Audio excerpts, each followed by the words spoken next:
Okay, welcome to the stream, everyone. We should be live, hopefully, if everything's going well. I've been having some Wi-Fi issues over the past couple of days, so hopefully those will resolve themselves here, or I'll have to adjust my Wi-Fi in the future here. But yeah, this will be a fun one. It'll be in a new format, Gladiator format, and this is going to be the next format that I cover on the channel. I haven't quite reached it yet because I've still got a couple more dad return videos to do. I'm going to do Gigaplant, and then I'm also going to do the Phantom of Chaos Northerus video that I mentioned in my last video.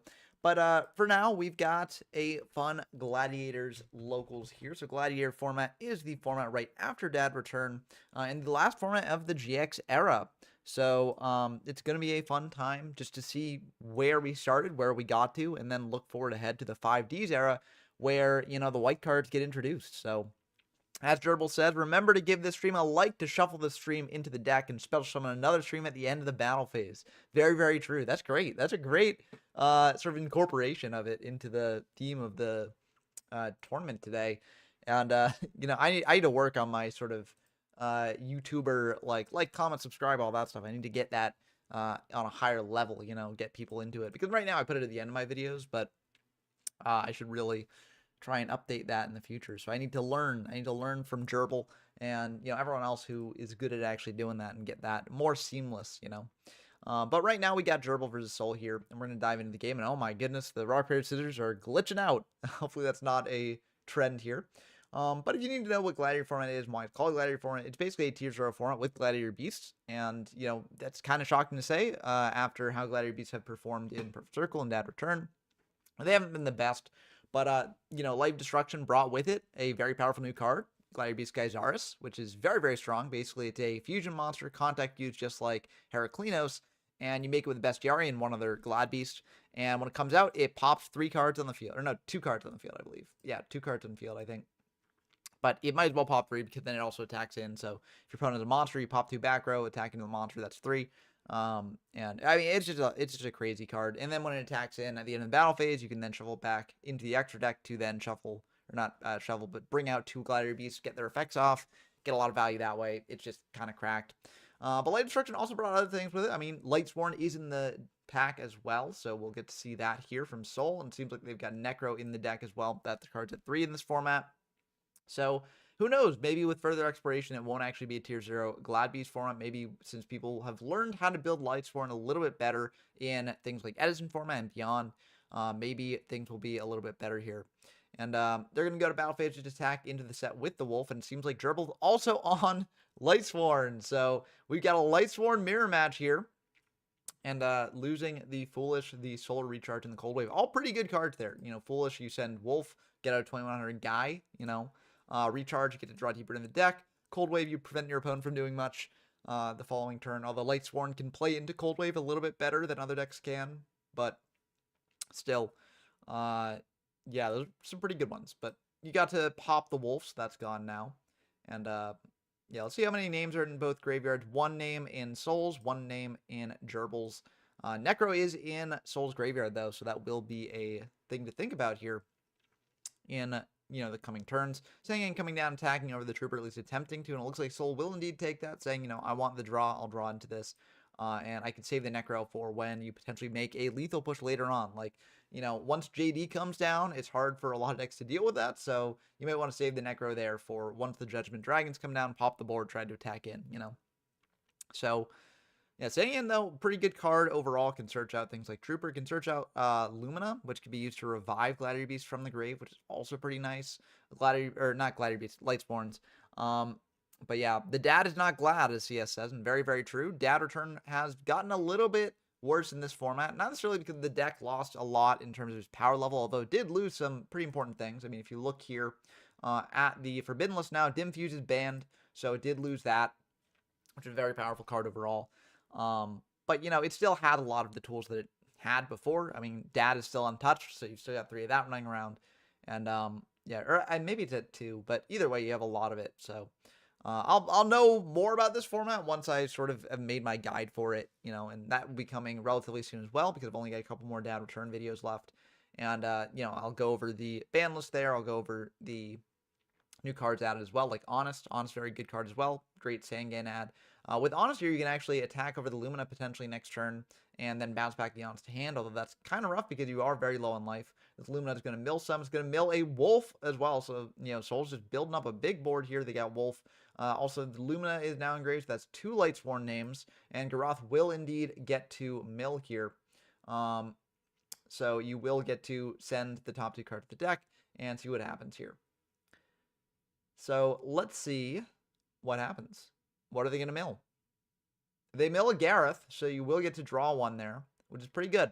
Gareth is kind of like one of the weaker Lightsworns, I think, because it does need other Lightsworns to actually pair with. But, I mean, if it does pop off, it's pretty good. And Gerbil's in a tough spot here. Not quite sure how they're going to get out of this one. Honest will help them survive a turn potentially, but they're going to prio here. They don't really have the best Lightsworns engraved, but they can bring out Lila this way. So Lila is not a bad one to bring out. More mills in the end phase, so that's obviously very good. Let's just see if Soul has a Crow here, but if they don't, then this is a pretty good play. So yeah, Lila coming down. Again, most Lightsworn decks don't play Crow, so probably no Crow here, but yeah, looks like they're going to attack in, saying, I think that back row is fake. But I mean, there is a world in which you just don't attack in here, but I think it makes sense to attack him because Lumina's just going to keep getting more value. So I don't think there's a bad option here. But yeah, definitely a tricky one. Because if that back row is like Mirror Force, then that's going to be very awkward for you, of course. But if it's Mirror Force, you might not really have many other options here because, yeah, okay, it looks like they're going to go to main 2, though, anyways. And, I mean, I think, honestly, you could potentially use Honest here to beat over the Lumina, but effectively, I don't think they... Well, I guess the way they kill the... Crush card, very interesting for the Necros, I guess. I guess the way they kill the Lumina next turn through Honest is they attack in with the Lumina into the Lumina, and then if they use Honest on that, then you Wolf attack into Lumina there and beat over it. So, not ideal for Gerbil. We'll see what we mill here. Necro could be very good here if that gets milled, but... Celestia milled, Gareth milled. That's 3 names engraved.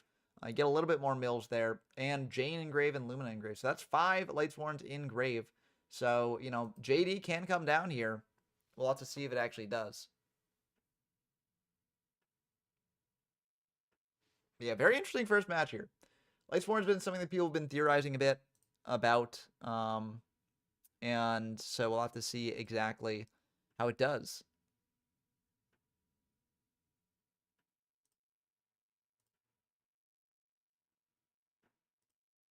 The big thing from Soul. They only have 3 names engraved, so they can't do JD. So that's good for Gerbil. Gerbil doesn't have to worry about that. Oh, let's actually pull up the bracket here as well. We got a 9-player bracket, so Anti-Kevin got the bye there. But this is Gerbil versus Soul. We also got Helio versus Alilinares, 11, Wagamon versus Ratos, and Clemens versus PJ. So looks like they're going to go for a Cold Wave here. So Cold Wave shuts down the Spell and Trap back row there. So now we know that the only thing they've... Oh, Celestia is going to be brutal.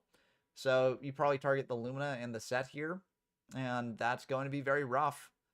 Treating over the Gareth, because actually all the names are duplicates there, which is kind of funny. But this does get you with 4 names engraved, popping both monsters so you can get in for lethal damage here. And that will indeed be the end of the game. So yeah, very good stuff there from Soul. Taking game 1 in the mirror, but Lightsworn Mirror is very unpredictable. So we'll have to see exactly if Gerbil's able to come back from that later.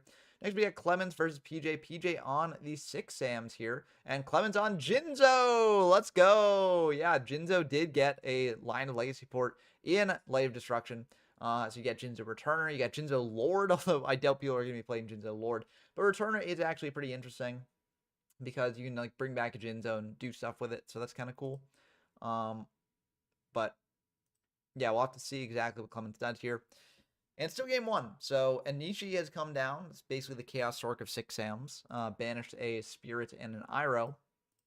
And that can just pop face-up monsters, which is pretty nice. But yeah. Is he playing the 1 Mech Chaser? That is the question, Mockmaster. Is he playing the 1 Mech Chaser? I don't know. He could be. It's a machine-based deck. I'm pretty sure Mechanical Chaser, it might be a Dark. I don't know if it's Dark or Earth, but either way, if you're playing Darks, that's one way to do with it. So you can banish it off of Overload Fusion or something. But actually, you can just do that anyways, because I think Chimera Takeover Dragon's just any machines. So yeah, pretty good stuff here, though. Kind of curious why the... Oh, I guess Overload Fusion got sent off Card Trooper. Yeah, that's probably it then. Heat of the Dark, that the one that tops the 41 card with Mech Chaser. Yeah, so that might be this one. I mean, let's see, 16, 20, 21, 22, and then plus 18. So this is a 40 card deck. So might not be the 41 card deck that managed to top, but still pretty good here.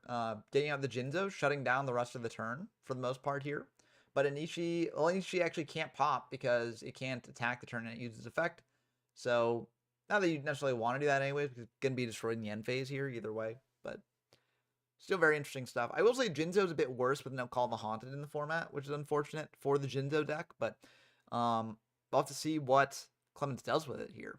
We know they've got a heavy. But, you know, in order to use that heavy, PJ knows about the heavy there, so there must be something in the backer there. But, yeah, dies in your end phase, so yep, that will indeed shut down any traps here, so heavy can come down now. And yeah, there it goes. Gladiator Beast Murray says, it's time! Yes, the Gladiator Beast format is finally here. So it's time to get our Glad on. And hopefully, Murray, you join in the big tournament that we're going to be having. I'm going to be announcing when the tournament starts after the locals, so don't worry, it's going to be starting in about like 2 weeks, I believe. So not this upcoming weekend, but it'll be starting like Saturday of the next weekend. So should be plenty of time to test and build and then get excited for the tournament to start. So I'm looking forward to it. It should be a lot of fun. I really do like this format a lot. And yeah, that's going to be game 1 to the Jinzo deck. So 6 M's falling there. Will we get to see some Glad action though? That's what I want to know. Let's see a Ratos for Wagamuffin. Is there Glad action here? And it looks like there is Wagamuffin on the Gladiator Beast. Seems like a Ratos won game 1 on Lightsworn. So Lightsworn is taking these locals by a storm. But that could be good for Gladiator Beast in the upcoming tournament because, you know, people maybe sort of, you know, under anticipating this deck. You know, they might be like, well, people are just going to play Lightsworn. I don't have to worry about Glad Beast. But Glad Beast, very, very strong. There goes the Tusk Tiger for the Bestiari. So you can potentially go into like either a Murmillo if you want to pop it to get rid of the Honest activating here, or you can potentially go for Ziliquari if you're like, you know what, they don't have Honest. You can go for Darius as well to bring back the Bestiari, bring out Geysaris. That is an option too, and it looks like they are going to do that. I think this is fine. You get in for 2,400, so that's pretty good. Cuts down by over a fourth of the life points, and also it gets Bestiari back in the deck. Although you could potentially argue that you want to leave Bestiari in grave just to sort of like have there for a Darius play later when you really need to go into a Geysaris. But I think Geysaris is fine here. Pops the Lightsworn Paladin there, attacks in for 24. Lane Imprisoning Mirror also is kind of annoying for Lightsworn, but it's not the end of the world because Honest does activate in hand, so we'll still get to use this effect there. But yeah, it stops like Lumina, stops Wolf. A lot of good things that it stops. But yeah, going into Liquari and going into... What are they going to go into here? Another Liquari. Okay, double Liquari here. Maybe setting up a Heraclinos play later. Unclear. Or just getting aggressive. That is also an option here. Solar Recharge coming down. So it's going to pitch a dead wolf in hand. Draw 2. Mill 2. And it's going to mill a wolf. But that wolf will not get to activate because of the Light Imprisoning Mirror. So that's where Light Imprisoning Mirror can come in handy there. Not that the wolf would have really done much here, but I guess you could argue that it could like crash into a Liquari. But yeah, it's looking pretty rough for a Ratos here. They have 2 names in grave, and Judgment Dragon need 4 names in grave. So a bit more setup is needed there. Reborn is going to be pretty good, potentially, going for a wolf just to potentially crash into a Liquari, or they've got an Honest. That is also a possibility here. If you got Honest, you probably just, yeah, crash in here. Just use the Honest now, or they're just going to do that and just take out a Liquari set 1. But nothing good for a Ratos. I mean, it can be reasonably expected that that set is like probably a Raikou, but yeah, Bestiary comes out from hand. Going into Geysaris, pop the Raikou, and get in for another 24. So the heat is on. Ratos needs to find a way to actually get out of this situation. But it might be easier said than done. Oh, Jujitsu Master, another very good side deck card against Glad Beasts, but unfortunately it does fall to the Geyserus here. And now Geyserus can go back in the extra deck, bring out 2 Glads, and you're probably left with the 2 Laquaris, right? Unless you don't want to commit all your Laquaris here. You could also go Laquari and a Darius and then set up Heraclinos. That is also a possibility. And it looks like they are going to go Darius there and a Laquari. And then they're going to attempt to bring back the Laquari Engrave, go into a Heraclinos, and then just have a big guy on field to negate spell traps. It is weak to Honest. That is true. But it might still be the best option here. Or, yeah, okay. I was going to say, or they leave it at that, and then they just, like, they have Laquari guaranteed on field there, but I think it makes sense. If you're going to go for the Darius, you want to go for the Heraclinos there. So, but again, it is a bit risky and Honest. We'll have to see exactly what they do. Cold Wave here, that is a dangerous sort of thing to happen. I feel like if the back row is anything, or if you got a powerful spell in hand, use Heraclinos this. And it looks like they are going to Heraclinos that, pitching a Dimpriz there. And Lila going to come down now. So this means there got to be an Honest there.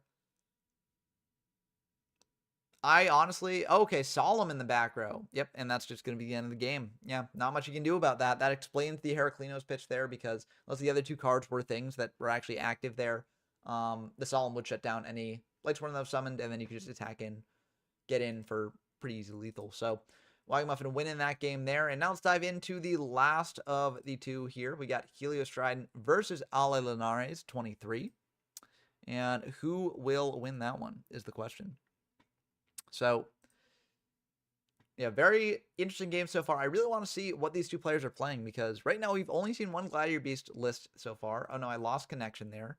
Looks like the Wi-Fi is still good, so hopefully that's just a dueling book thing. Yeah, hopefully it didn't cut out on the stream. But, yo, Papa Perez, welcome to the stream. We've got an exciting one here. Gladiator Beast format here. Although, from what we've seen so far, it might as well be called Lightsworn in this format. Are Gladies good this format? Yes, they are. They're actually considered the tier 0 threat of this format, which is kind of wild, but they've got a lot going for them. They've got a ton of Cold Waves. They've got Geysers at 3, Bestiari at 3. They just got a lot of power in the tank. Dad Return was hit since the last format, where Dim Fuse got banned, so that deck is not as good as it once was. And Gladiator Beast can just capitalize on that and just steamroll a lot of the other decks in this format. And I actually think, like, Gladiator Beast is really fun to play in this format. It's just, there's a lot of different options you can go into. A lot of very skillful interactions that you have to manage, especially in the mirror match. So, yeah, Lightsworn does not care about Cold Wave. That is very true. And in fact, they do play Cold Wave a lot. So Lightsworn is the other deck that people are considering in this format to play. But Gladiator Beast had a lot of different ways that they can deal with Lightsworn. So it's a bit tricky for that deck to win. But, it's still a very good deck. And of course, we got to see with more tournaments and experimentation stuff, maybe Lightsworn can actually rise up and win. But I don't know. The past tournaments that have been held, Gladiator Beast has had a stranglehold on the meta. And I don't necessarily anticipate that changing anytime soon, because the deck is very, very good.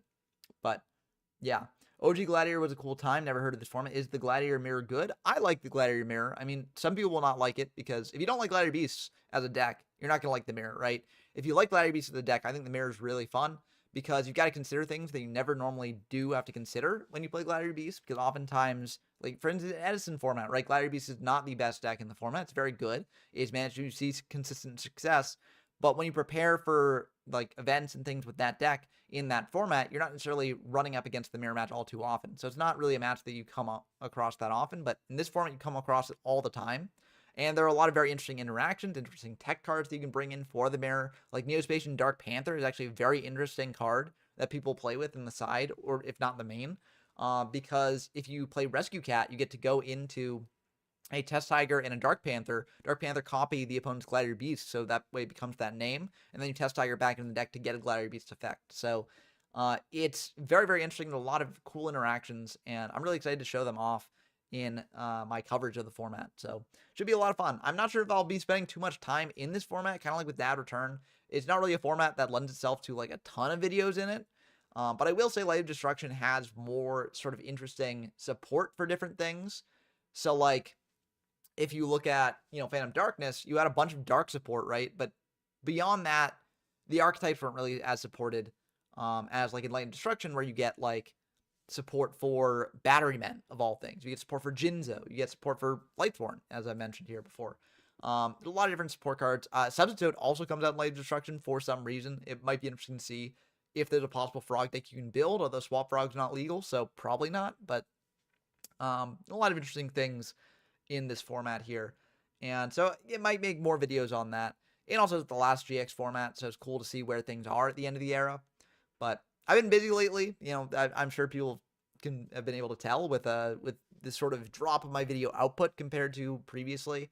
But hopefully I'll be able to make some time for showing off this format and showing off all the ins and outs of it. So yeah, and then after that, we'll be going into the 5Ds era, and that'll be a whole nother thing, and that'll be very, very fun to get into. So should be a lot of fun, and I'm excited to show it all off to y'all. I'm excited to embark on this journey myself because, you know, I have not necessarily played a ton of, you know, Gladiator format or a ton of Teledad or beyond. So it is very interesting. Showing in Air Neos in the extra deck, very interesting choice there. And then sending an Elemental Hero Neos. So I initially thought this was going to be a Gladiator Beast deck. The Gladiator Beasts do play Prisma in the deck. You send a Bestiari, and that's very good. Or you could send a Laquari if you wanted to. But this is just a Elemental Hero Neos Turbo deck, maybe a Neospatian deck. Very interesting stuff there. GMYFS says, rise up, Teledad enthusiasts. I am excited to rise up because I do like Tier 0 formats. You know, I feel like that's a hot take, but I do like them. And so I'm looking forward to Teledad because it's widely regarded as one of the best Tier 0 formats in terms of like skill level and stuff. But, you know, I'm sure people will also not necessarily like it as much potentially as well.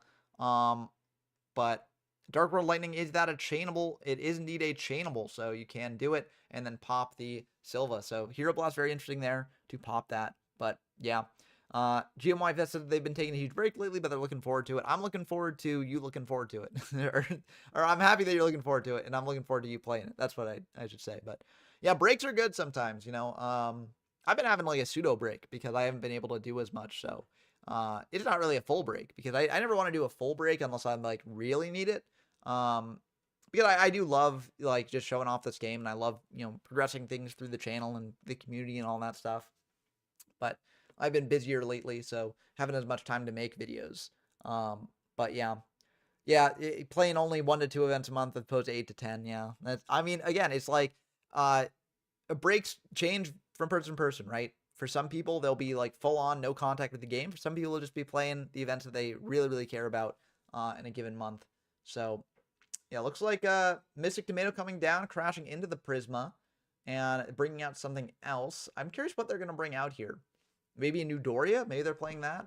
Maybe they're playing Scar to search out a Dark World. That could be something. Although it's a lot of damage to take for that sort of line of play. But we'll have to see exactly what they do. Looks like Six Sams did lose to Jinzo. So Clement's going to be moving on to face Anti-Kevin there. They're going to search out a Sangan. Sangan also gets you into a variety of Dark Worlds here.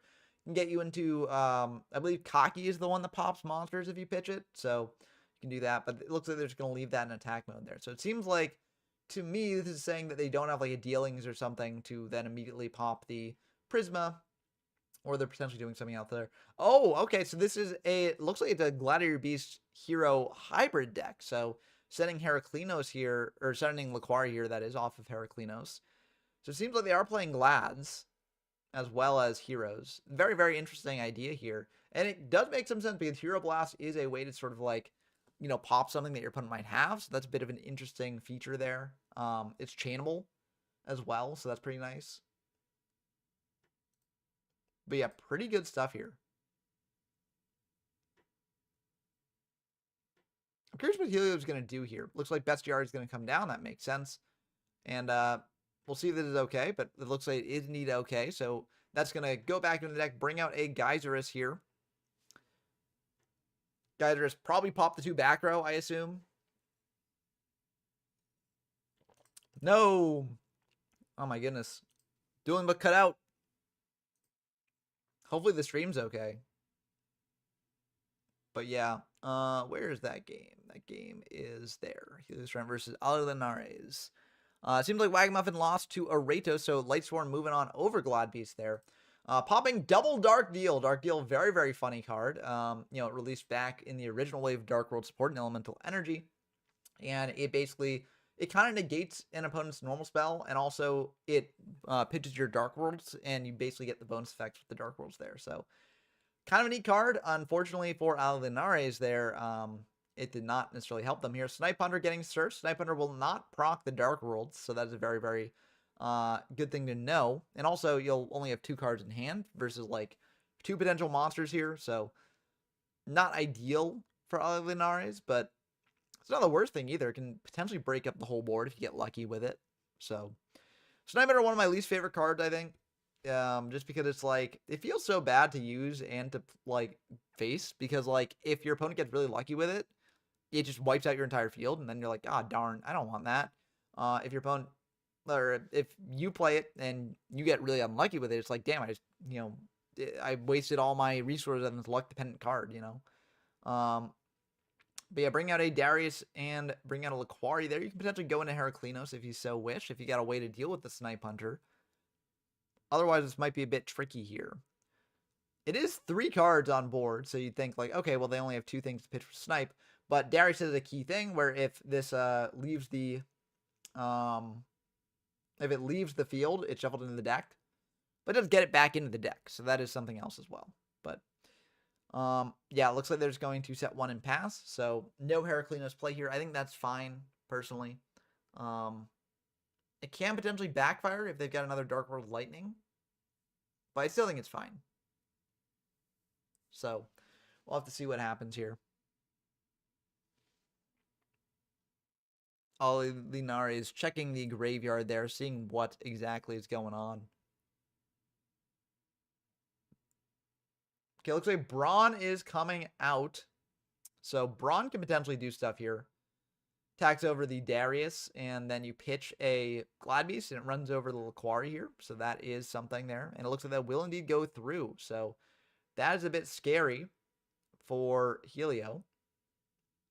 Yep, that gets shuffled back. And the Brawn is going to pitch probably a Gold or a Silva, I assume, based on the Dark World Lightning. Going to pitch a Cocky. Very interesting. Okay, that is a much better outcome for Helio here. Although it might not seem it, it actually is a better outcome, in my opinion. Because it means you're taking less damage. You don't have to deal with a big guy, right? So, yeah. Yeah, I would never dare to play Snipe Hunter either, honestly, Papa Perez. It's just too risky for me. Like, I don't know. I'm not built that way. Look, the Test Tiger's going to come down, throw back a Darius, probably bring out a Murmillo or a Laquari. Either one would work. I would personally go Murmillo just because more damage here, but that's just me. You could also go Darius again, bring back Bestie, crash, or not Bestie, Laquari.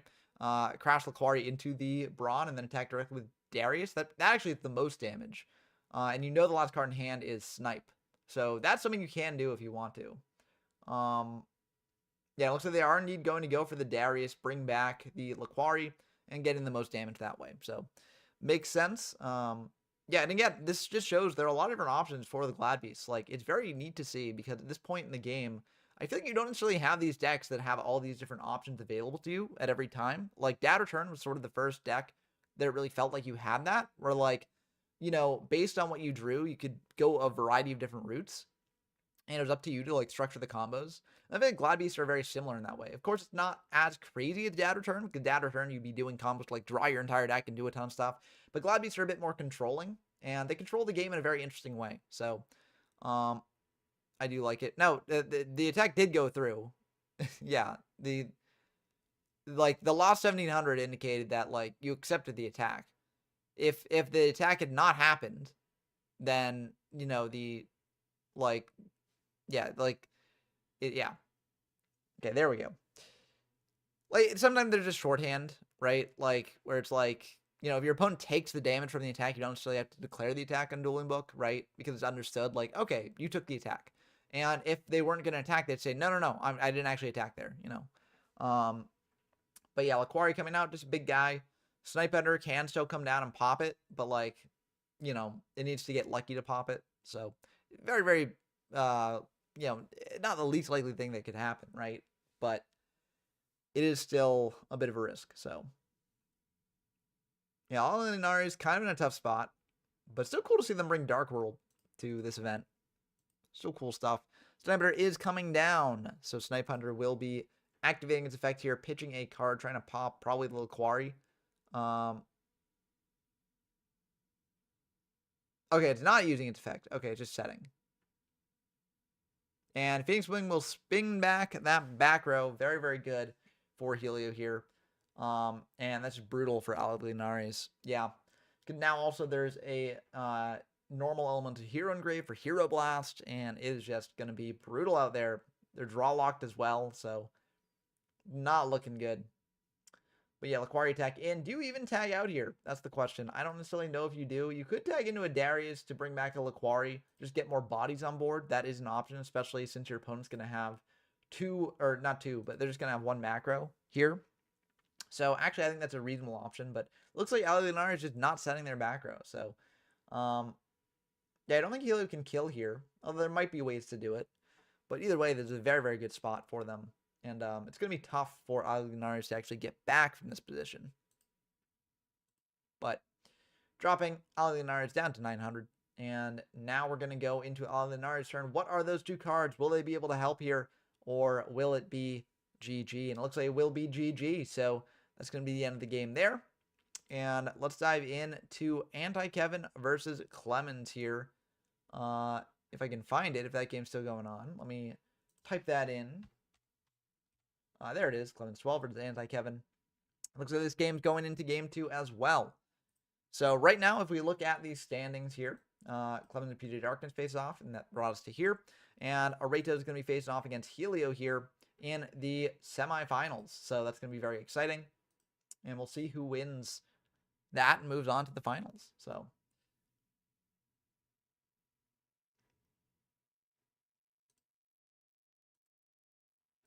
I think I'm just going to do a...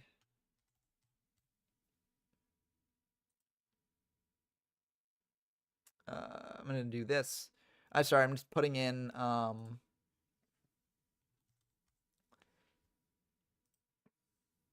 putting in the result of the Helio versus Aliguinares game there. Yeah.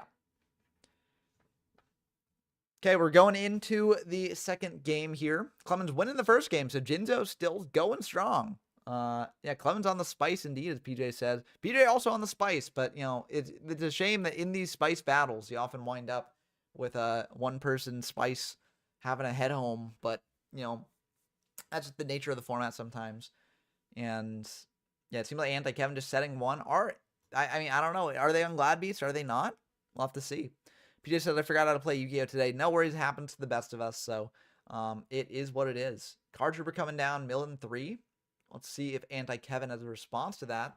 Looks like it will indeed be fine. So milling Grepher, Rhoda, and Armageddon Knight. So not necessarily ideal mills for Clemens, but it is 2 darks out of 3 for Dad. So that's pretty good there, but no machines. So you can't really build an overload fusion play. Tagging for 19 is still pretty good. Carp Trooper's an annoying card for Anti-Kevin because you attack over it, then, you know, Clemens draws a card. And that's going to be very good for them. So, yeah.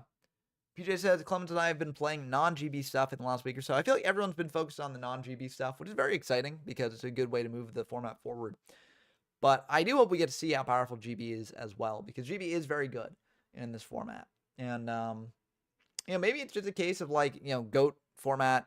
Yeah, these tournaments are all free to play at Papa Perez. They're on the YDO from Zero Discord server, linked in the description down below. But yeah, they're all free. There's no like cash prize or anything at the end of them. You're just doing it for clout. But since they're free events, you know, that makes sense, right?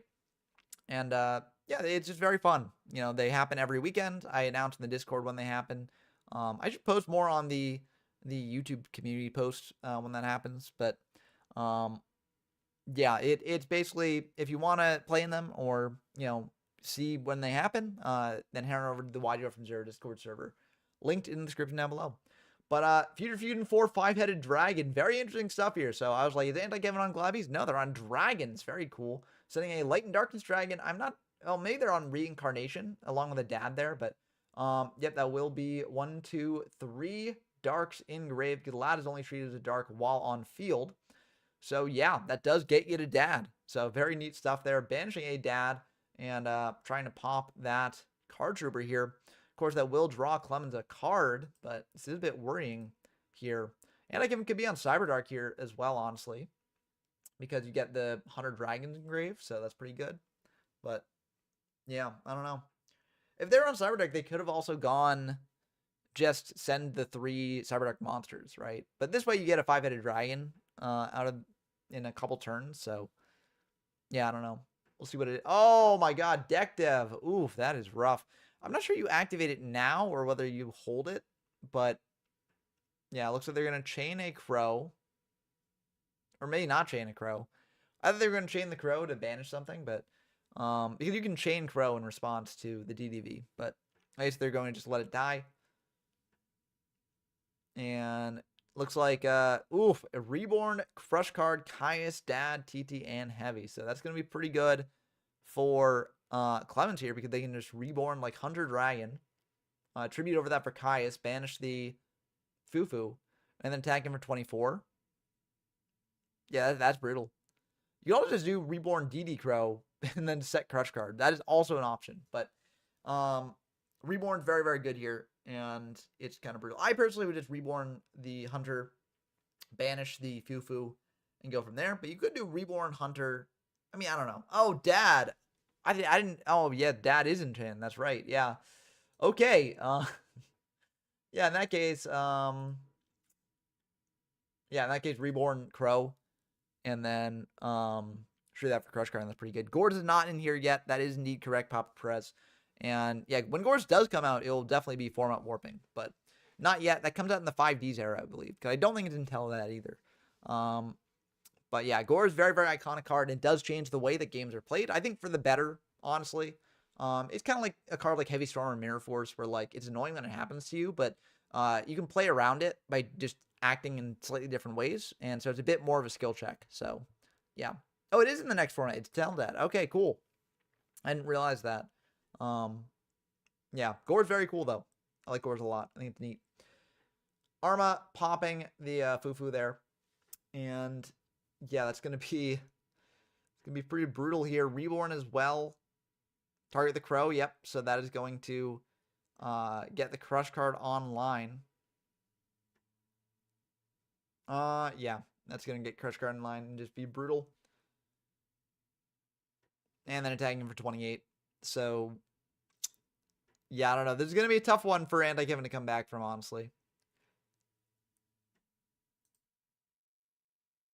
That's also why I'm not like the hugest fan of shotgunning TDV, because there's a world in which like they reborn Arma, right? Arma mill, and then you deck dev to the activation of the Arma effect, right?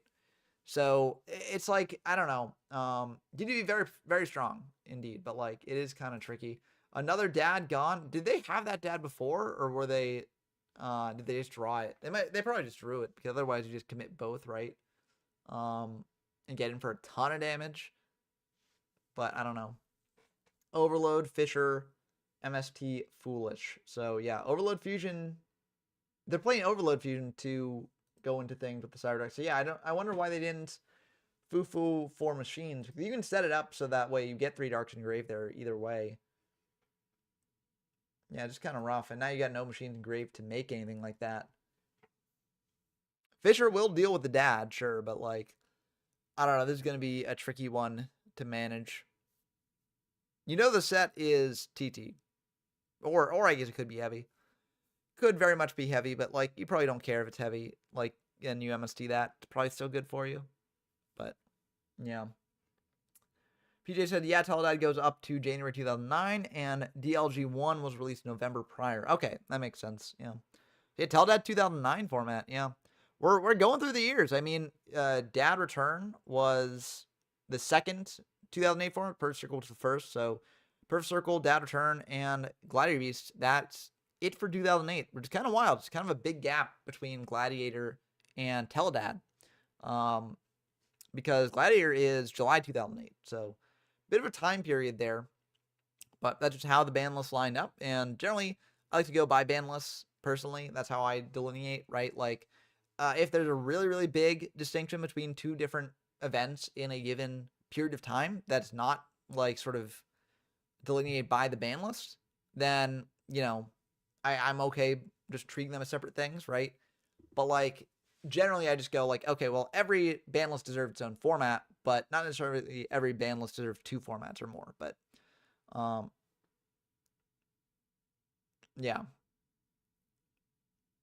So yeah, both DDV and CCV are still active here, but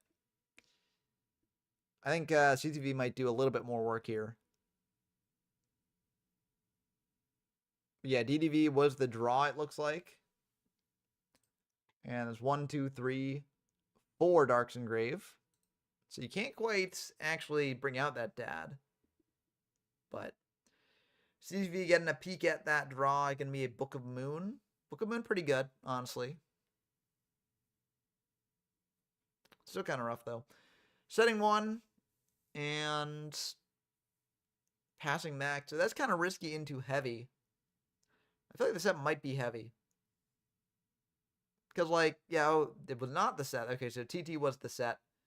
Yeah, might as well MSC it. Doesn't really matter there. But,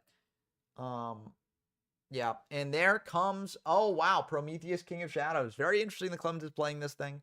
But it can be pretty good. So you banish a dark normal monster, or not a dark normal monster, but you can banish it, have your graveyard be fixed a bit, and then bring out a dad. And that's going to be the end of the game. So very cool stuff there. Clemens moving on to the next round. And it looks like Soul also won their game as well. So sad to see that, you know, Lightsworns had to face off against each other right away. But we're getting some interesting games. We're getting Helio versus Ratos, so that's kind of Glad Beast versus Lightsworn. And then we're going to be getting Jinzo versus Lightsworn. So very likely to be a Lightsworn finale here if both Ratos and Soul win. But we'll have to see exactly what happens. So this is still game 1, and wowza, this is a game state. This is a game state, but JD will come down and blow up Helios Shrine's board, and 1 Lumina will be enough. And they're pitching to go for Lila just in case, but yeah, it's going to be it. So, yeah, brutal game 1 there. It looks like Helio had such a good board setup, but JD coming down just blew everything up, and that's the power of Lightsworn, you know? Lightsworn can do that. So, brutal stuff there. But yeah, we're already in semis. Pretty cool. Yeah. It looks like Anna Kevin not yet. I'm just going to manual that one in as well. Let's see. Winner was Clemens. Anti-Kevin.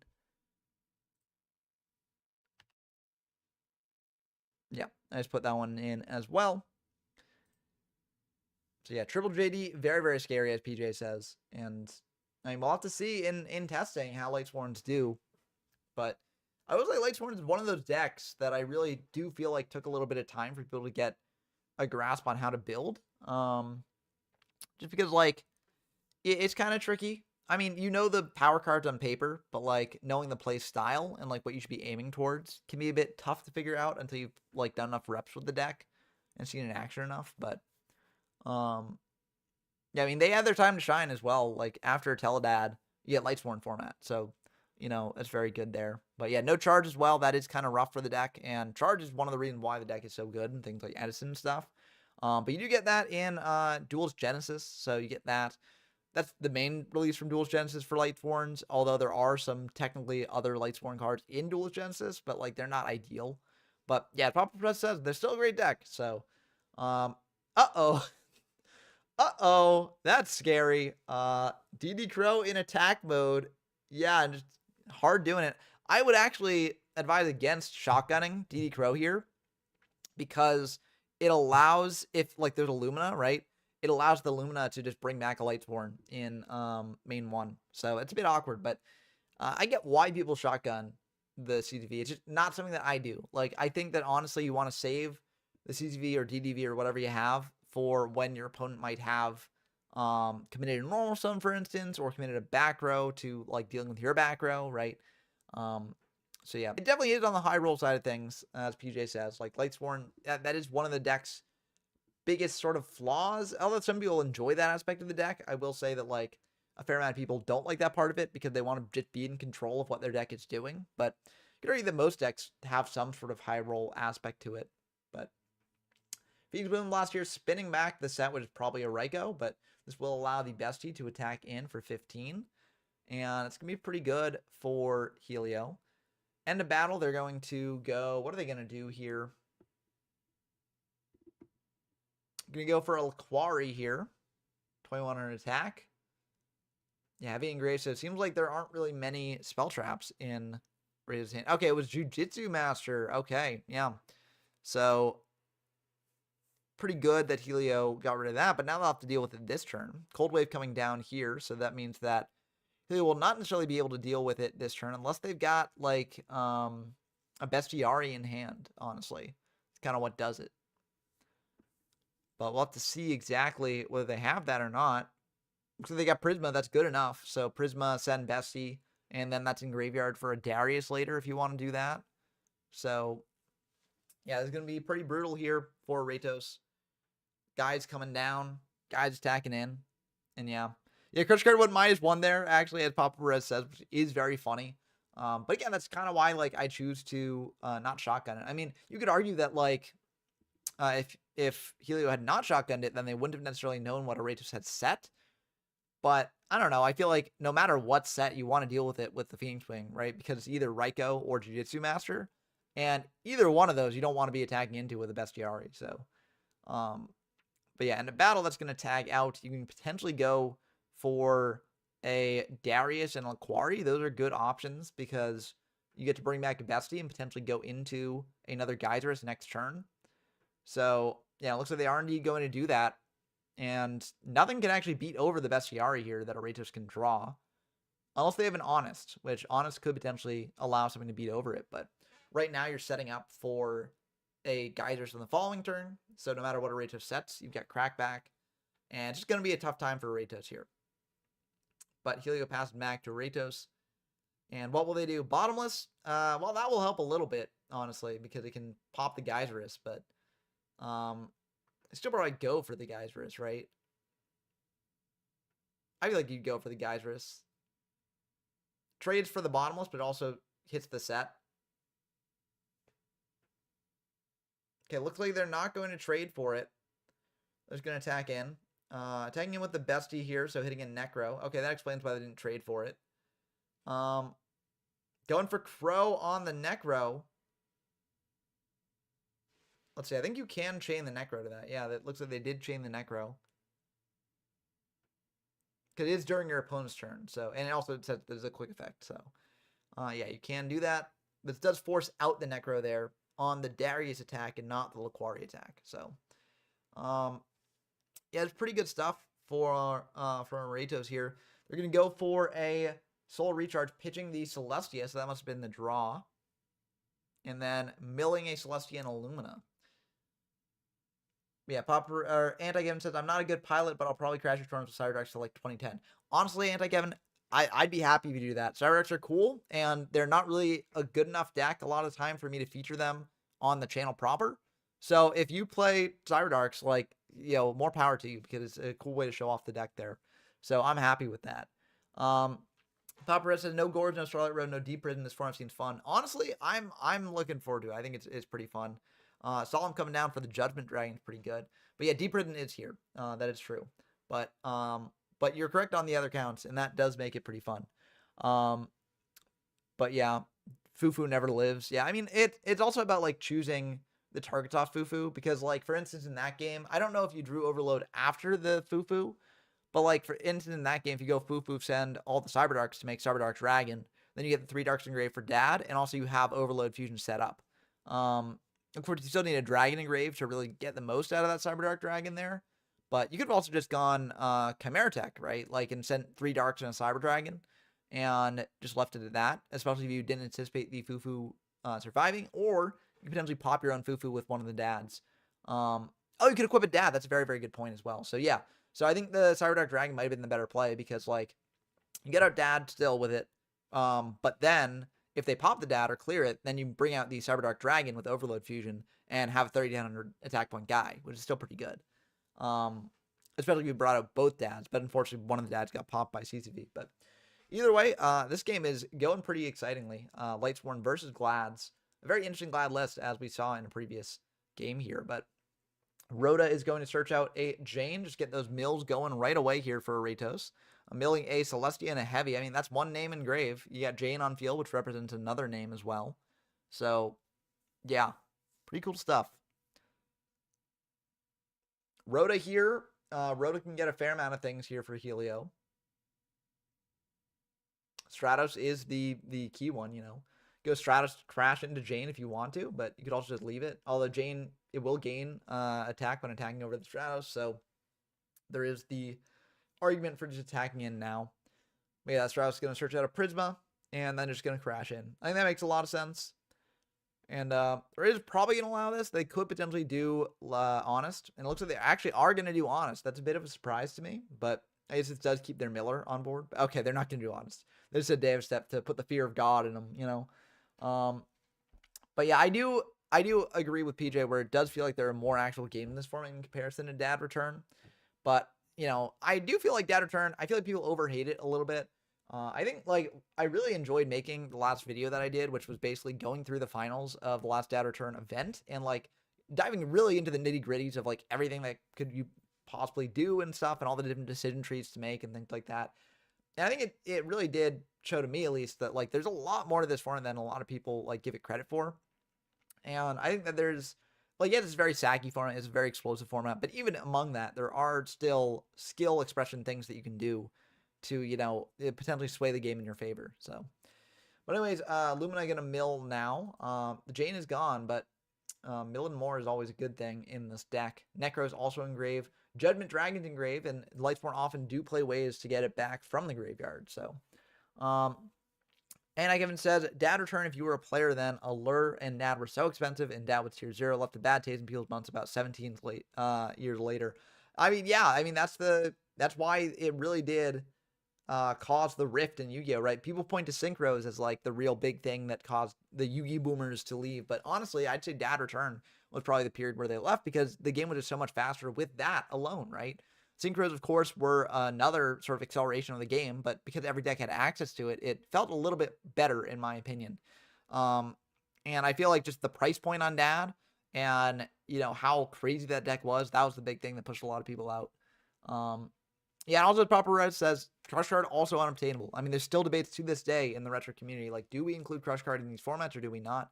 And I personally fall on the side of including them because I'm like, well, if we're trying to simulate competitive play, right, and we're optimizing the deck to a point where they wouldn't have actually been around in these tournaments except for, like, the highest levels anyways, then, like, you know, it might as well just play Crush Card, assuming that people could get it, right? But yeah, Dad Return, I agree 100%, Kevin. Definitely a cash grab.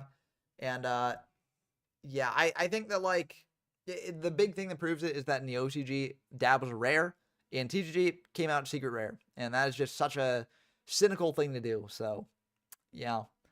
I never got to play with CCV as a kid either, so don't worry. You're not alone in that. But Prisma coming down here, going to send a Bestie, and then probably going to go for a Test Tiger into a Darius to bring back the Bestie, go into Geyserus, pop the board, and then tag him for 24. At least that's what I would do here. Because Mermilla didn't quite do anything on its own. Laquar didn't do anything on its own, so yeah, looks like they're going to go for the Darius there. Darius, super big inclusion. This card was around in Dad Return for it. You just didn't have any, like, super good payoffs for it. But it looks like Raged is playing the DD Crow here, so that is brutal. Again, you know, Lightsworn doesn't really play DD Crow all too often. But, you know, against this matchup, it might need to bring it in. So, attacking in with the Darius into the Lumina there. This is kind of the follow-up play that you have. And damage step, there's the Honest. So sometimes your opponent has all the hand traps, and this time they did. So, yeah, people say hand traps are only a modern thing. Look at this format. You got Honest, you got DD Crow. Those are pretty big ones right there. So, yeah. Hey, Miguel's been pretty good. Been pretty busy, though, but, like, I can't complain too much. And we're at an exciting period in the game for me. Like, I do like this era of the game, even though a lot of people do hate it. Like, I think it's fun. It brings back a lot of nostalgia for me since, you know, like, I was just playing. I wasn't playing competitively or anything at this time. I never really played competitively too much throughout my time with the game as a kid. But, like, yeah, I did play a fair bit just with friends and stuff around this time period. So I have a lot of nostalgia for it. And, you know, I've never been too beholden to the idea of, like, oh, you know, the game of Yu-Gi-Oh, like, it has to be played, like, the slower way that it was before. I think that the faster pace is very interesting to see. And it's still fun. It's fun in its own way, right? So, yeah, that's my sort of take on it. But I do also think that like people should not go the reverse direction and say like, oh, you know, who cares about the slower paced gameplay back then? You know, that is all just a snooze fest and boring and all that stuff. Because I do think that, you know, as we've shown on the channel time and time again, those older formats have a lot of depth to them. And, you know, even though they are a bit slower, they're still just as fun as some of the newer stuff, just in a different way. So Laquari coming down here, trying to hit over the Lumina. Looks like no Honest this time. And then end of the battle phase. What are they going to go into? I mean, if you check the graveyard here, they don't really have too much that would actually be that good here. Murmillo can buy them a turn, I guess. Also, I guess Hiplomas in defense can do something, but it might be a bit tricky here. So, I don't know. What are they going to do? What are they going to do? Yeah, Gold Series was a great series of cards, just releasing a lot of things that were unattainable beforehand. And, yeah, very, very cool. Good thing that we're still getting reprint sets like that, I think, to this day in the form of different things. I think, you know, obviously it would be great if they reprinted more of them, but, yeah, I'm glad that that's something that Yu-Gi-Oh! Does, right? As opposed to just being like, oh, you know, you missed it like 10 years ago, too bad. Really thinking hard about this. I think honestly either Hiplomas or just Murmillo to pop one of the wolves is good, but I get this. No, this didn't even wall you off because they just attack over Darius first, and then yeah. I don't know about this one. Maybe they're not playing Murm. Maybe they're not playing Hiplomas. I mean, that's an option. If they're not playing those cards, or if they've drawn them, then that's kind of rough. But yeah, it's going to be the end of the game because I get shuffled back in, and then the other wolf attacks indirectly. Yeah, just a solemn. Yeah, oh, the Murm was in hand. Okay, that's what it was. Yeah. Yeah, that is a flaw with Gladiator Beast. If you draw into something like a Murm, it can be a bit awkward, but that's why if you go like it's tough. Like you have to manage your test tigers well with that in mind as well, because like shuffling back in things like Murmillo are very, very good. But it's very tricky. So that's rough. But yeah, I love time capsuling back to these things and just seeing how the formats actually turn out in the modern day with a modern perspective, and seeing what it was like at the time too. I think that's also pretty fun. So, yeah, it looks like Helio said that they're running 2 Murmillo from now on, and I don't blame that. I think there's a lot of different discussion about like whether you should run 1 or 2 of a lot of these things. And yeah, it looks like we're going on to game 3 for Soul versus Clemens here. Jinzo versus Lightsworns. Will there be a Lightsworn mirror in the final? Or will Clemens bring Jinzo all the way to the top? But yeah, Twitch are probably for D-Fisher, I assume, Papa Perez, or Light Imprisoning Mirror. Those are probably the 2 things I assume that they'd bring it in for. Because those things do hose Lightsworn a fair bit. That's also one of the things where, like, I feel like Lightsworn, there's a lot of things to hit it potentially, more so than there are for Glad Beasts. There are some things that hit Glad Beasts, like Skill Drain, for instance, is pretty bad for Glad Beasts. Royal Oppression, pretty bad for Glad Beasts as well. But I think those things do have outs in Gladiator Beast. Like, you can play around them a bit. Like, Royal Oppression can be stopped by a Cold Wave. And Skill Drain, you just bring in Spell and Trap removal to deal with that. But, yeah. PJ says Cameron Saunders is the GB expert, at least for this format. Yeah, I think Cameron Saunders, I mean, they might be the best Gladiator format player out there. I think Murray is the best Gladiator Beast format, or not Gladiator Beast format, but Gladiator Beast player in general. But Cam did win the last event over Murray, so I don't know. We'll have to see. But yeah, Cam, very, very good at this format. Murray, very, very good at this format. Those are the 2 big names in this format, pretty much. And yeah, I'm excited to see what they bring to the upcoming event. I think they're both going to be playing. I don't quite know. I don't want to, put words in their mouth or, put the expectation out there that they're going to be in it. But I think they're interested. So it'll be cool to actually see if they are in it and what they bring and how well they do. So yeah, maybe this will be the Lightsworn meta, though. Maybe after exploring this, we'll have to change the name to Lightsworn format, although that's already a format out there. So we'd have to see what people do there. But yeah, Murray, Glad Beast GOAT, undisputed Glad Beast GOAT, because they just bring to so many formats and they make it work in so many formats too. That's the crazy thing. Like, it's one thing just to, one trick a deck across a lot of different formats, but Murray like makes Glad Beast work. They're not just going into an event scrubbing out. They're going to an event topping or winning, right, with Glad Beasts in formats where people do not expect Glad Beasts to be able to do well, right? So, yeah, goated player for sure. Gold Sark here, so that's going to potentially banish another Jinzo or Fufu. Okay, so setting up for an Chimeritic over Dragon play potentially. Arma coming down, sending a Dark. What are they going to send is the question. Maybe a Jinzo. That's a good option. You send it for like returner. Yep, there's the Jinzo. So, yeah, and then pass them back. Konami secretly introduced the best value archetype GBs you can be playing for years alongside the wicked expensive data lure package. Yeah, I mean, that's the cool thing about these decks across time, right? Where like they continue to grow and evolve. So that's kind of really cool, in my opinion. Very, very powerful soul recharge there. Yeah, sending the Wolf to spell someone out, sending the Necrogardener to block off some damage. That's very, very good here for soul.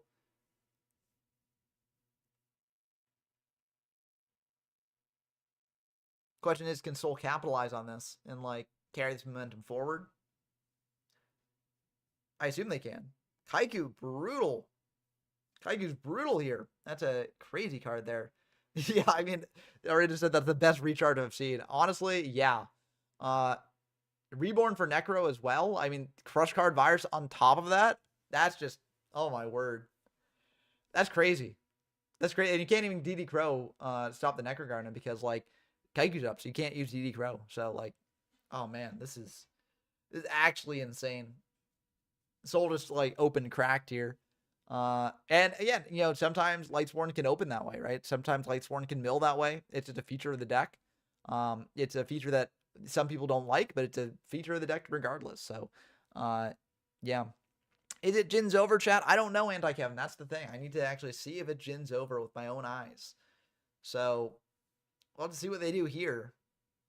But I don't think there's a way that they can just, you know, special Jinzo up from hand or something without, like, introducing a window that Soul can use to chain the Crush card. Looks like Brain Con's going to be used on the Kaiku there. Yeah, probably the right option to do there if you want to do some banishing or stuff like that. But Crush card's going to get used now, so that way the Kaiku will not be popped by the Crush card. So I think that makes a lot of sense. Jinzo and Dark Arm Dragon getting sent to grave there as well. So yeah, this can backfire for Soul, though, if Clemens does have a way to deal with the Wolf.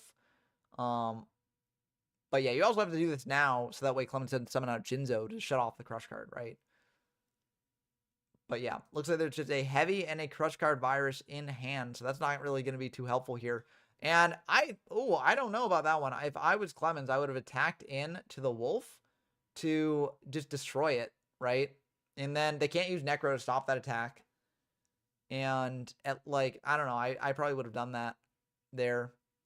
But yeah, it's probably the end of the game anyways. And yeah, there's Lumina anyways. So yep, that would indeed be the end of the game because you just bring back the Wolf engrave. I mean, I assume they've got something to pitch for it, but yeah, not really going to help you too much there. So yeah, brutal stuff. And it looks like Lightsworn is going to move on to the finals to face off against Lightsworn. Wild locals here. Very interesting to see this turn out that way. So I'm going to make a poll to see who will win. And so, yeah, we'll see what people think will be the winning deck in this Gladiator Format Locals. Who will win? Lightsworn or Lightsworn? That's my question. I'm very curious to see how the votes go on this one. But yeah, very exciting to see in the finals here a mirror between the Lightsworn decks. I mean, Soul started out with a mirror between Lightsworn decks here as well. And so it's cool to see Lightsworn dominate here. But again, this is a locals event. It's 8 players, or 9 players actually, but you know, still a low sample size of games. And also, you know, like only 2 people brought Glad Beast, one of which was sort of like an interesting brew of Glad Beast. So not even the typical Glad Beast that you consider. So be wary when drawing conclusions from an event of this size and of this nature, right? Like, I always say that to people because I think a lot of people like to just look at these for small events and be like, look, like that won that, right? So, you know, it must be meta, right? It must be tier 0 Lightsworn, right? And it's just too early to tell, honestly. And you can't really tell until the format's been grinded a lot more, explored a lot more, and more events have been held, right? So just pointing that out there because people always like to say that sort of thing. And as someone who tries to keep this channel as unbiased as possible when discussing these results, it is very good to keep in mind there. So yeah, but yeah, Jinzo OTK, also got very far. So these will be cool things to do there. Papa Perez says we need a 150 plus person IRL Glad tournament each month. Honestly, that would be dope. That would be so cool. I'm not sure we can get the people for it, but if we could, that would be great. 95 Clemmy says I think Lightsworn is up to par with GBs here. I'm very excited to see in the bigger tournament, the monthly, how Lightsworns do compared with GB. Because I think Lightsworn is a very powerful deck, to be fair, but it's tough to say how they'll really do against GB with a small sort of sample size like this. And yeah, so I'm curious to see. I could definitely believe Lightsworn being up to par with GB here. I can definitely see it being as good as that deck. But it'll be interesting to see if that actually carries through. And also, it'll be interesting to see if like Lightsworn does get a really good showing in this monthly event, if people will start bringing in more side deck things to stop Lightsworn. Like, or if decks will change as well, because a lot of decks are teched out to beat Gladiator Beasts like in the main deck. So it'll be interesting to see if people will start shifting that around and how that will allow Lightsworn to fare in the future. So that's the cool thing about these formats, right? Like, when we talk about a meta as a whole, the metas are often dependent on like what is winning at a time and different events that happen, right? So like it's cool to see how metas evolve and like as reactions happen in real time, right? So yeah, that would be why it would be so cool if we had the 150 plus person IRL Glad tournament every month. That would make it really cool. But yeah, 95 Clemmy says, I said Light and Prisoning Mirror, but Lightsworn has access to 3 decrease since they don't really play traps, so it wasn't helping much. Yeah, and Lightning is kind of a rough one against Lightsworns. I think Crows are really good against Lightsworns, and Crows are good against Glad Beasts too. So that's something to consider. Yeah, I think there are some other options as well. Kaiku, of course, very, very good against Lightsworn as well. We saw, Soul bring it in here against Glad Beasts too. Or not Glad Beasts, against Jinzo here too. And, it is very good if you can just get in, banish some names, and get out. It also stops Necro, which is very good too. So, yeah, I don't know. There are a couple different options there, but it'll be interesting to see. And, yeah, as PJ said, there will also always be rogue decks that get far, in an event, no matter what format it is, and that's very true as well.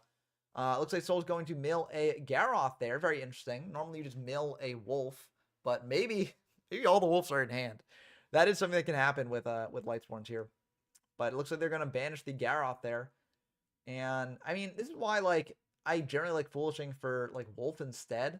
Garroth is a good card, don't get me wrong, but it does sort of, like, require you to get even more high rolly than normal with Lightsworns. But I get wanting to end on more mills than less, but now you're in a tough spot because, like, if you go Foolish, right, they have to, and you send Wolf, then if they've got Crow, they've got to Crow the Wolf there, right? But, if you use Luna's effect, then you've used your one interaction there with the graveyard beyond the Foolish, and you've also made yourself very, very susceptible to Crow because now there's no way you're getting over that Aaron, right? So the Aaron gets to walk over the Luna for free on the following turn. So I think that was a bit of a misplay on Soul's part there. I mean, maybe they just have 3 wolves in hand, in which case there's nothing they can do there. But, if they don't have 3 wolves in hand, or if they don't have all the wolves they're playing in hand, I think it would have been better just to Foolish the wolf. But, Anti-Kevin says, I think there was a perception that Lightsworn was just Saki when it first came out, and I definitely agree with that. I think that, it still is viewed as a Saki deck, right? But I definitely think there's more skill to it than just Sack, right? Popper says, interesting, you have to stand by quick effect banish Gardna in this format before Kaiku comes down, sort of like activating goats before Wang Hu enters. That will be an interesting interaction to actually see if that becomes popular or not. Because, with Kaiku, your opponent has to have it, right? And if you just banish Necro in the standby, they could potentially play around the Necro in other ways. So that's a bit awkward there as well. But, yeah, Aaron tagging into the Lumina, which will get honested here, but look at how many cards down Soul is gone. So this, to me, means that they must have some wolves left in the deck, right? In which case, I think this was definitely not necessarily the right choice. But Judgment Dragon blowing up the whole board, blowing up that Raiko as well. Yeah, so I think I could argue that like Outrageous would have reached the point where they bring a Judgment Dragon anyways, but like you still want to be, using, like you would have had an Honest left over and things like that. So I don't know. I feel like it's a bit of a rough one for Soul here. And yeah, Outrageous is in a very good spot. Yeah. But Soul's 3 names in grave. So it's 1 away from the JD. But, Outrageous uses Judgment Dragon here, blows up the board, and then attacked in for more. So it's just kind of rough. Necro there, though, so that will stop the Judgment Dragon, but, it's still kind of tricky. PJ says, from my experience playing Lightsworn and Edison, I found myself losing to Crows, Soul Release, and or Oppression, and Crows are around a lot. Oppression also around a lot, but also you've got 3 Cold Waves now that you can use against Oppression before you go for your JD play. So, yeah, it's going to be pretty good there. But, yeah, Bottom's Trap Hole also kind of rough. So we'll have to see exactly how the format adapts. I think Bottom's Trap Hole is actually good against Gladiator Beasts as well, potentially, but I'm not sure how many people played against Gladiator Beasts. So Wolf coming down there off the mill. And that does make a potential, destruction from Aratos kind of more awkward here, but you still do it every turn. Like, it's just costing you 1,000 and your opponent a ton more. Lila, just to try and potentially hope for... Oh, no, why? Oh, I guess you do Honest first, and then it stops your opponent's Honest here, but it's still kind of rough because then you're just leaving the Lila on field.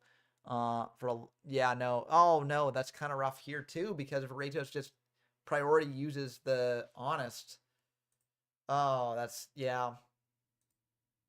I think that's the end of the game. Also, Rage doesn't even need to use the Honest in hand if they just go Judgment Dragon, blow up the board, and then attack in, right? So, I don't know about this one, folks. I don't know. I don't know about this one. I mean, you can also just, like, if you go Wolf over... Actually, you can just go Wolf over Lila, and then JD over Wolf. Prio use Honest if you really want to. But I think here, Aratos' best play is just to go Judgment Dragon, blow up the board, attack in. If they've got Honest, they've got Honest. Yeah, I don't know. I think it opens up a little bit more options for you if you're Aratos. But clearly they don't have like a Jane or something in hand, or else they would have just immediately gone for blowing up the board. But yeah, they just got the Honest there. They can attack in for 41. And now you've held your Honest. You don't need to, use that with priority. So, yeah.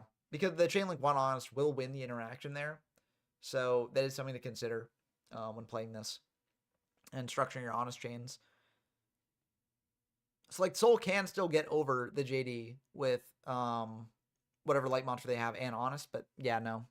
That's rough. But Aratos is going to be winning. So, it seems like the poll is actually going to, 60% of people say the Lightsworn will win, and Lightsworn is currently winning. But I will say, Lightsworn's also currently losing, so that's the tricky thing here.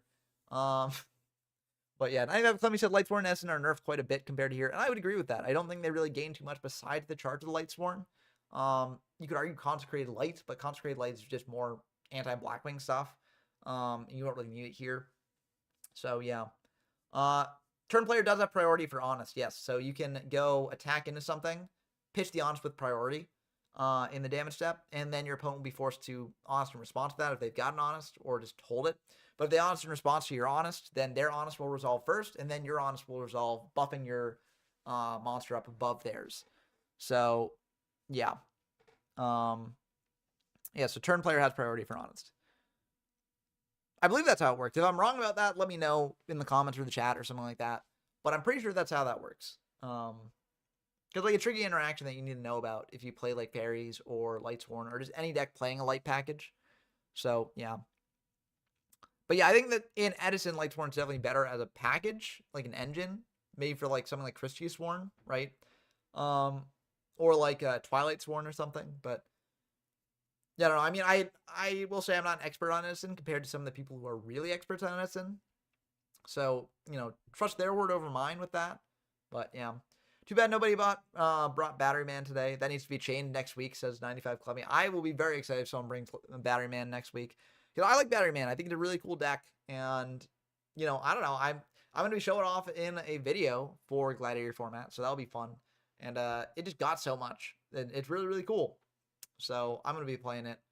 I'm not sure how I'm going to construct the deck because you can lean into like Short Circuit if you want to. But Short Circuit seems like a lot of work to set up. So I might just lead into like Industrial Strength, Microcharger, things like that. Microchargers, or Microcell, not Microcharger. Microcell's kind of awkward into Glad Beast though, because they just run over it. You still get a draw from that, so it's not the worst. But there goes the Trooper, milling 3, milling a Sangan, a Lumina, and a Raikou. So that makes 3 names in grave already. So getting close to 4 that you need for Judgment Dragon. But 7-1 passing back. Ready to summon out a Jane. I mean, Jane's pretty good here. Just crash over the Trooper. Makes sense. And no honest for a Trooper, so will that go through? Looks like it does need to go through, so that Trooper's going to draw a card here. And then in the end phase, Millen 2. Millen and Aaron, so that's another name engrave. TT gone, so Soul does not have to worry about TT. Yeah. Mirror, very interesting here. Soul has 6 cards in hand to work with here, so it'll be interesting to see what they do.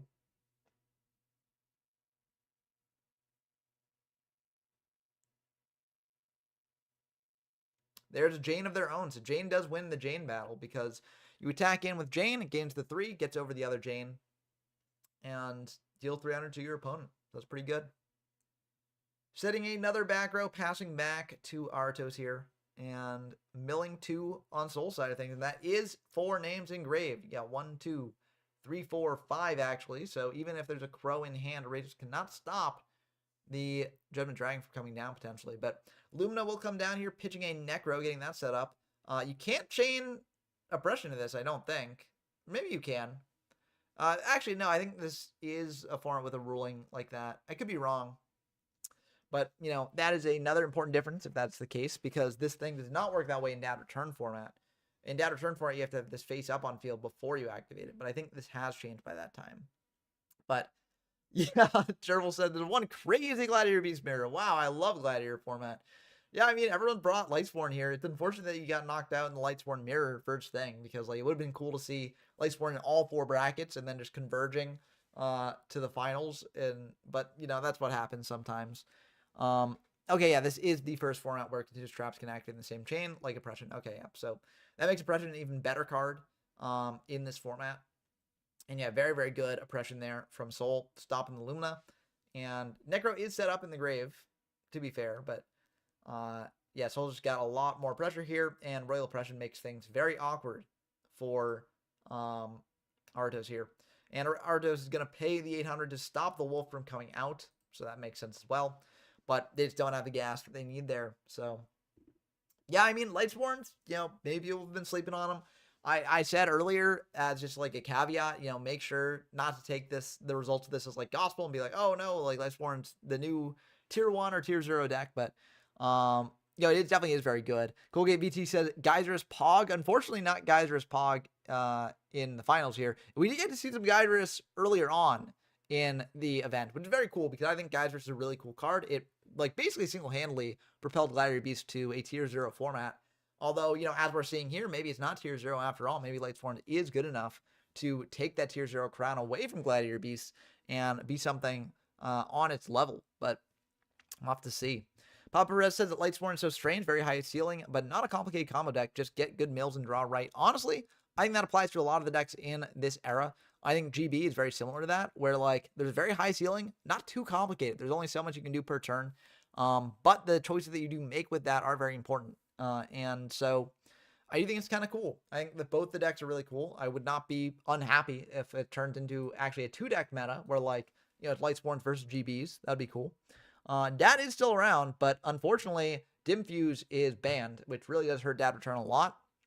And also, GBs have ways to deal with Dad. So, Cold Wave really hoses Dad decks a bit.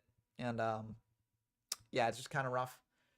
Soul chaining the DD Crow to the Dust Shoot there, banishing the Wolf, prevent Lumina from bringing that back later. There's an argument for potentially banishing the Judgment Dragon to prevent Aratos from getting that back, like a Beckoning Light or something, but yeah. Cold Wave, a hell of a card, yeah. Guider's also a hell of a card. There's just a lot of cool things that Glad can do in this format, and Dad Return a bit diminished. Not terrible by any means. I think it's still a good deck, and I will be featuring it in my Gladiator coverage, but I think it's not quite as good as some of the other decks running around here. But, you know, that's Yu-Gi-Oh! For you, right? Like, if you want to go back and play the format for, like, Dad Return at its peak, you can play Dad Return format, right? If you want to play the format where Gladiator Beast is at its peak, you can play Gladiator format, right? Like, it doesn't mean that you shouldn't play it in other formats as well. But it's nice that we have these different wells to return to where, like, you know, people can be like, oh, I really want to play with this deck of full power, play it here. And, yeah, you get to experience the full power rather than just being upset that, like, you never get to play full power Glads in, like, I don't know, hat format, right? Like, yeah. But bit of an interesting decision here for Aratos. they definitely are thinking about this one.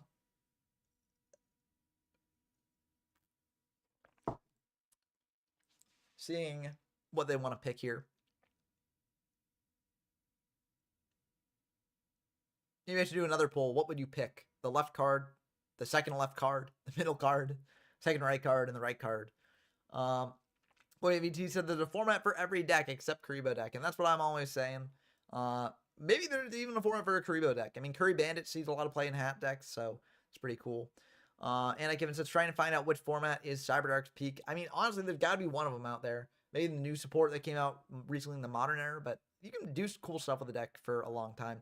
Gerbil, to answer your question, the decks that were brought besides Lightsworn were Cyberdarks, Six Sams, Jinzo OTK, and Gladbeast.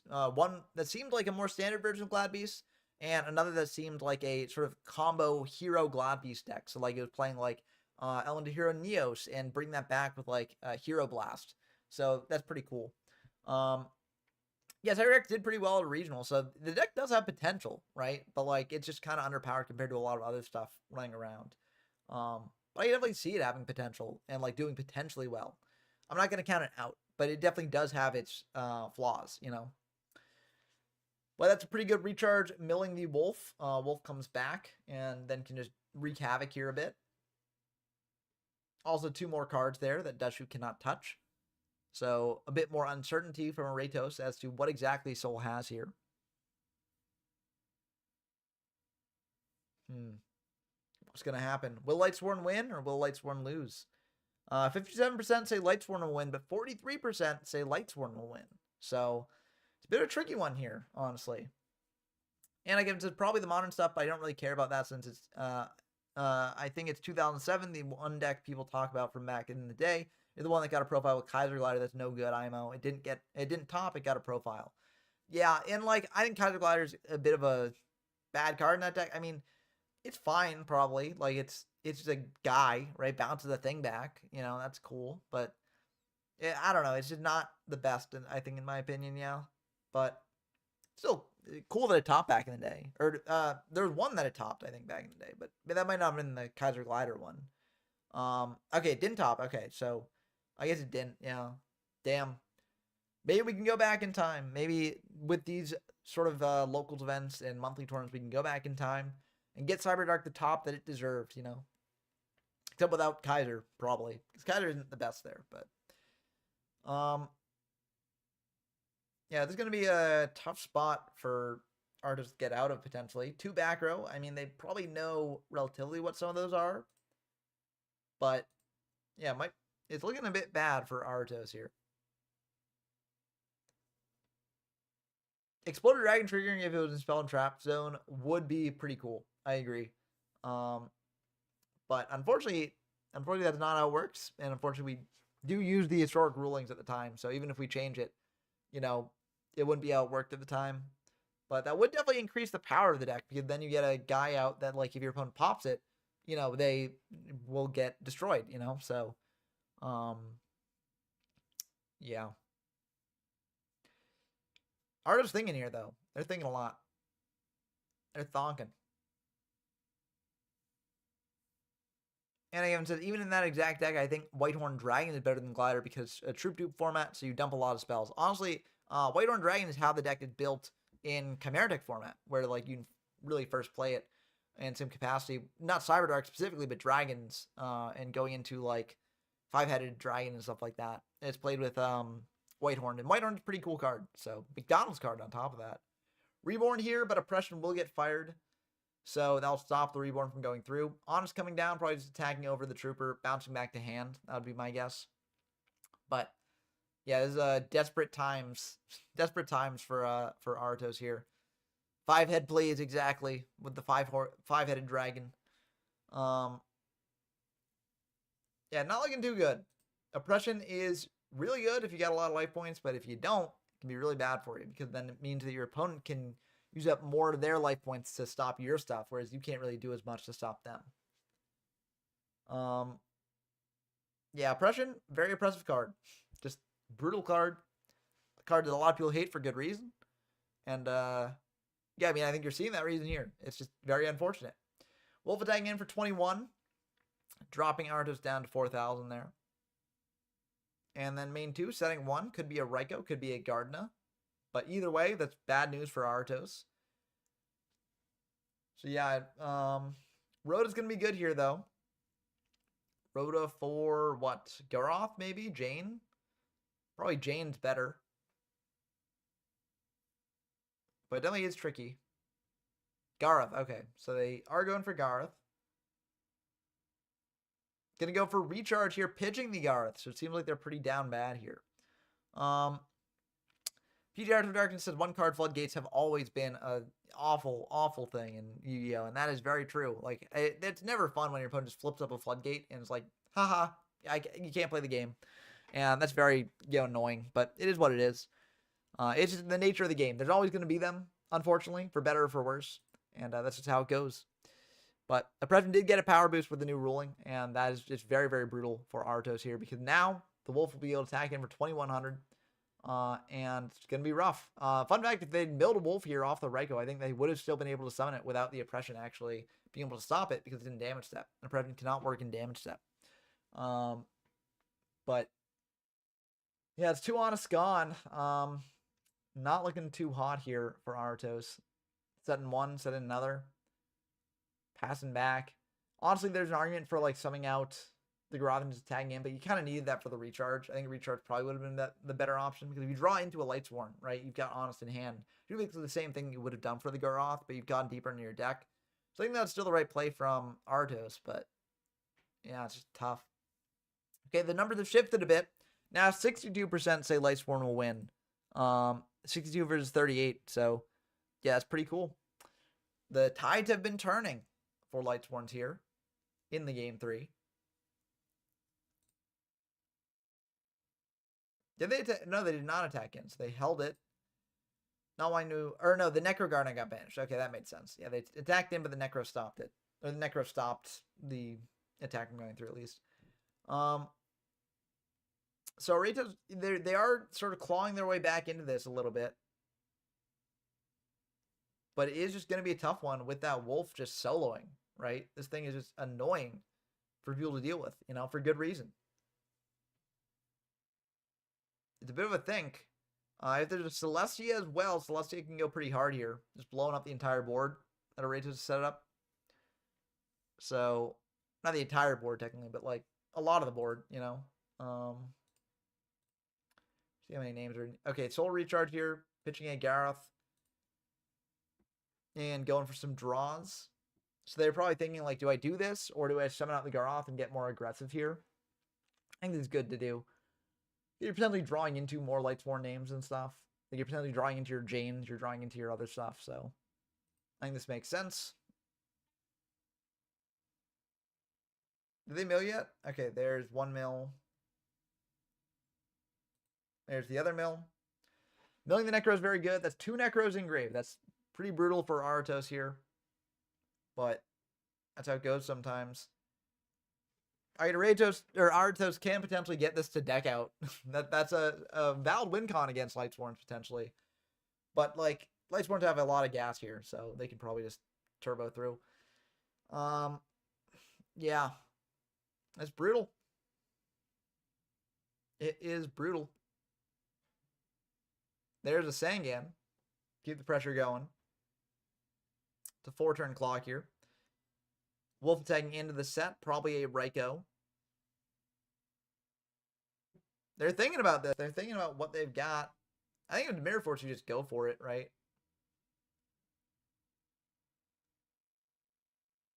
But saying it does complicate that a bit.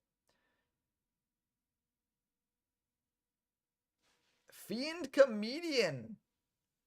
Wow. Okay, that's very interesting here. I wonder why they're doing that. It looks like they did call it right. So that means that, all the cards in their opponent's graveyard are removed from play. So that's very good. I wonder why they did it at that timing. That's very interesting. This does get rid of the Necro Gardenas, which is very nice. Okay, there goes everything. That might have turned the game around here. So that, to me, indicates that the set is a Raikou. And they want to know, like, do I pop the Oppression or do I pop a monster, right? So, hey, it keeps coming up because that card is crazy against certain decks. So yeah, now that they've seen that the entire graveyard's banished, they feel safe to just get rid of that Oppression. And they also milled a Necro of their own, so that's pretty good there. So yeah, Fiend Comedian, actually the all-star of this game potentially, depending on what Artos has got. I mean, they might have some JDs here, and that'd be pretty good. Of course, the other back row could be another Oppression. That is always an option. But, you know, this does give them a potential chance to get back into it. So, yeah. It's baby 6 cents. It is, yeah. I mean, that's why it's so cracked. See how many Oppressions were engraved? None were engraved. So, likely that the soul does not have an Oppression. You know, not the highest in the world, but like, if they don't have another Oppression, then Art is sitting pretty here. So, going for a Foolish, maybe for another Wolf, maybe for another Necro. Necro is probably a better option here. Yeah, sending a Necro, I think that makes sense. To sort of wall off because Artos popped that Oppression, so they're potentially able to pop off here. So you want that Necro engraved to prevent anything too crazy from happening. And we'll have to see exactly what happens here. So what does Artos have engraved here? Got a fair bit.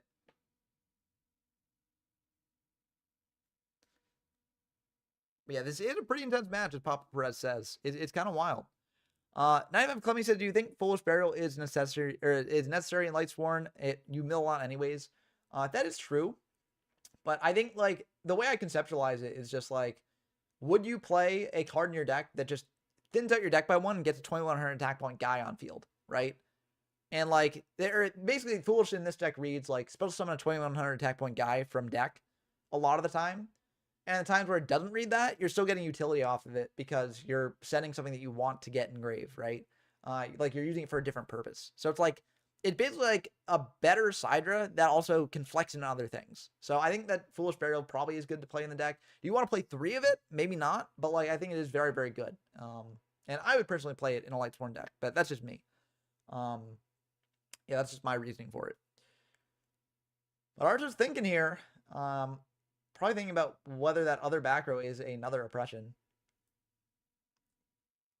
But if it's another Oppression, you just got to go for this anyways, right? So you don't really have much more of a choice here. Beckoning. Okay, Beckoning makes a lot of sense here. So that would get you into your Judgment Dragon. Will there be a Crow in response to this, though? Looks like no Crow will be in response. Gonna pitch a double Crow and Foolish. So I'm actually kind of surprised they didn't Crow the Necro there. Just to have it, you know.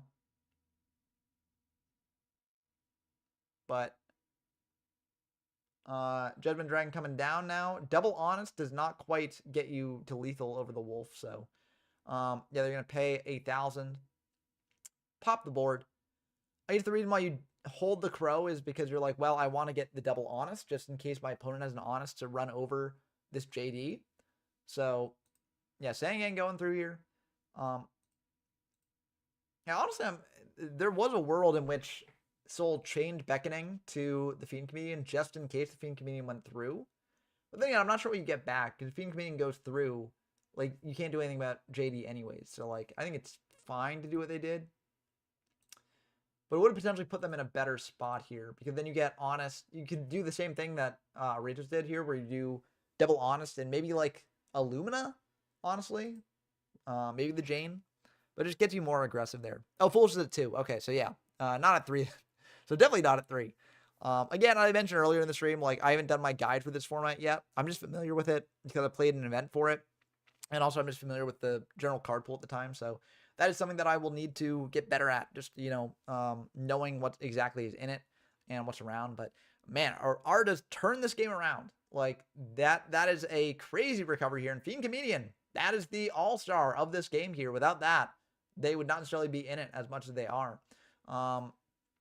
But yeah, this is a very, very good setup for them. They're going to go for the Lumina there, pitching a Garoth, bring back probably a Garoth, honestly. Just try and get those draws and get into something that can help you here. but it might not be enough. And yeah, it looks like they're going to pass back to Artos here. Yeah, the double honest also doesn't necessarily matter the most anyways, because like if your opponent has an honest, they can just prio honest when it's attacking in. So I don't know. Yeah. But Anna Given says Foolship 3 is why I think Perfect Circle might be peak Cyber Deck format, but Ryza can top deck your equip, but your normal summon can run over Ryza. Yeah. Normal summon can run over Ryza, but the Ryza thing is important, right? You don't want to be drawing into your 100 dragons. So that's the tricky thing.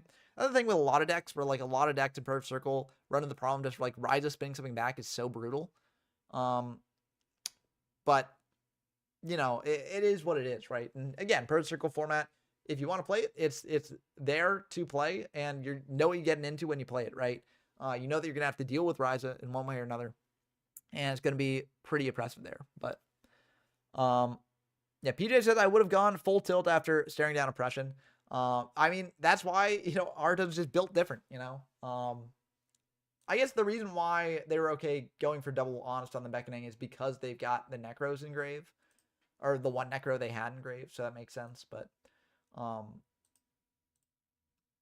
yeah, no, I am wondering if like Soul had chained beckoning to the Fiend Community, if this would have been different. I don't think it would have, because the second Necro engrave does protect the Judgment Dragon even through the Lumina. Bring back another thing to use with honest. So I don't necessarily think it matters the most here, but again, Outrageous would have had to have that mill there to actually use there. Is Artos going to... Okay, no, it doesn't even reach damage step. So yeah, the Necro goes through, and I think that makes sense. And now Artos, if they want to, they can potentially blow up the board here, which I don't think is a bad... Well, actually, no. Actually, I think you hold it. Yeah, I think you don't blow up the board, because you're down... If you blow up the board, you'll be down to 1,000 life points. And that means you can't blow up the board again. So I think you actually do hold it. I think that is correct. As weird as it seems, you're just leaving your opponent with monsters on board, but like, what are they going to do here to stop the JD? You've got double Necro engraved, so they can't attack into it with like an honest. So yeah, I think you're good actually. So it looks like Artis is going to set one, pass back. The one like thing that gets you is like Brain Comp. That doesn't even really get you, because then you still have the Necros to stop the Judgment Dragon attack in. So yeah, I think Artis is sitting pretty here.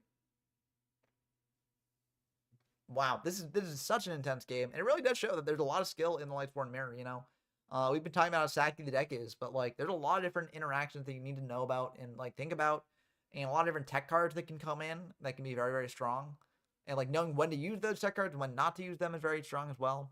Oh yeah, there should be mills from the JD. I'll message them.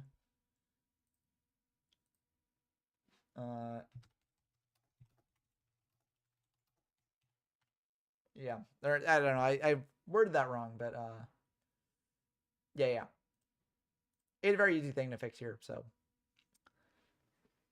yep. So yeah, very easy to miss too. Like, especially in such an intense game state where like things are like you're thinking about every possibility that your opponent could have at all these different times.